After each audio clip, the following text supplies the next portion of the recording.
একটা ঘটনা ঘটছে, ঘটনাটা ঘটানো হয়েছে। প্রথমে ইডিকে পাঠিয়েছে, তারপর তার বন্ধু বিজেপি ঢুকছে, আর কিছু মিডিয়া ঢুকেছে, ঢুকে তিলকে তাল করছে আর শান্তির পরিবর্তে আগুন লাগাচ্ছে। যার যা অভিযোগ আছে আমি অফিসার পাঠাবো, তারা শুনবে। আমি যখন বলি সেটা করি। আজ পর্যন্ত কোনো মহিলা কোনো অভিযোগ করেনি, এফআইআর করেননি। আমি পুলিশকে সুমোটো কেস করতে বলেছি। আমাদের ব্লক প্রেসিডেন্ট গ্রেফতার হয়ে গেছে। তোমরা কতজনকে গ্রেফতার করেছো? সবাইকে বলে চোর।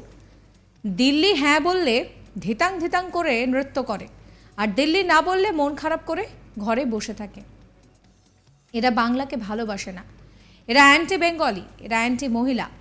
বিজেপিকে আক্রমণ শানিয়ে বিস্ফোরক মন্তব্য করলেন মমতা বন্দ্যোপাধ্যায়। অনুব্রতহীন বীরভূমে মমতা বন্দ্যোপাধ্যায় জনসভা করেন।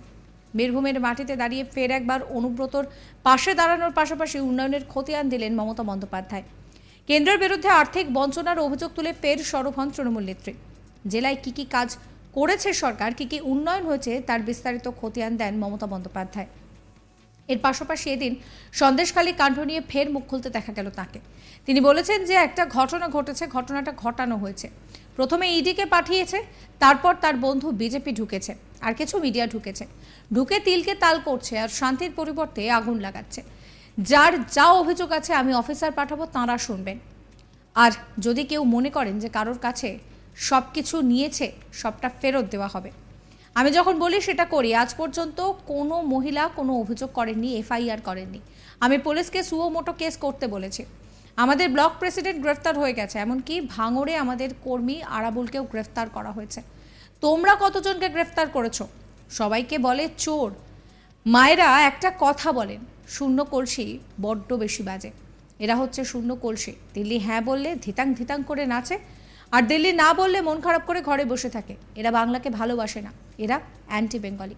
কি বলছেন মমতা বন্দ্যোপাধ্যায়, শুনুন। আর বাংলায় জট পাকানোর চেষ্টা করেন, আমরা জট খোলার চেষ্টা করি।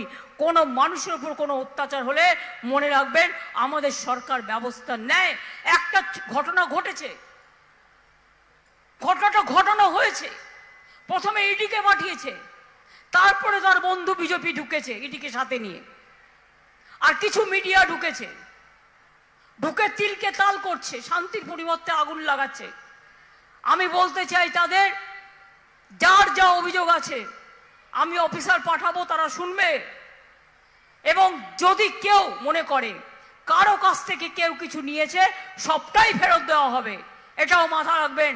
আমি যখন বলি আমি তখন সেটা করি, কারণ কোনো মহিলা আজ পর্যন্ত কোনো কমপ্লেন করেনি, এফআইআর করেনি। আমি পুলিশকে বলেছি সুমোটো কেস করো। আমাদের ব্লক প্রেসিডেন্টও অ্যারেস্ট হয়ে গেছে, এমনকি আরাবুল ভাঙড়ে, ও তো আমাদের কর্মী, ও তো অ্যারেস্ট হয়ে আছে।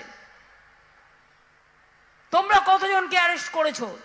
আমি কি পারি না করতে, গদ্দারদের অ্যারেস্ট করতে? একটু সময় দিচ্ছি, সুতো ছাড়ছি। গদ্দারদের সব চুরি দুর্নীতি কেস, সবাইকে বলে চোর, চোরদের ঠাকুর দাদা। আপনারা জানেন তো, মায়েরা একটা কথা বলে, শূন্য কলসি বড্ড বাজে বেশি। এরা হচ্ছে শূন্য কলসি, কিচ্ছু নেই। দিল্লি হ্যাঁ বললে ধিতাং ধিতাং করে নৃত্য করে, আর দিল্লি না বললে মন খারাপ করে ঘরে বসে থাকে।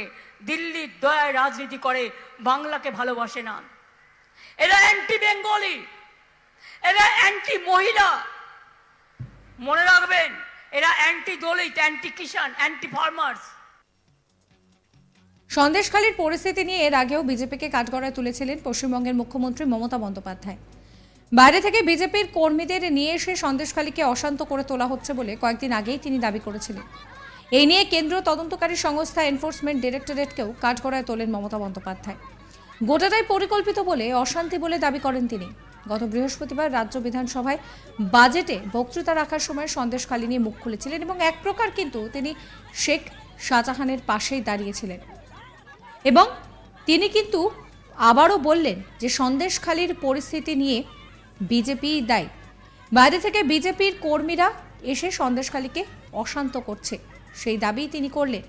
এই নিয়ে কেন্দ্রীয় তদন্তকারী সংস্থা ইডিকেও কাঠগড়ায় তুলেছেন তিনি। গোটা বিষয়টাই পরিকল্পিত অশান্তি বলে দাবি করেন তিনি।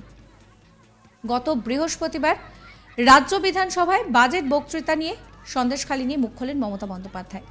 এই ভিডিও সম্পর্কে আপনাদের মতামত জানাবেন। সমস্ত খবরের আপডেটের জন্য সাবস্ক্রাইব করবেন আজ তাক বাংলার ইউটিউব চ্যানেলকে, ফলো করবেন আজ তাক বাংলার হোয়াটসঅ্যাপ চ্যানেলও।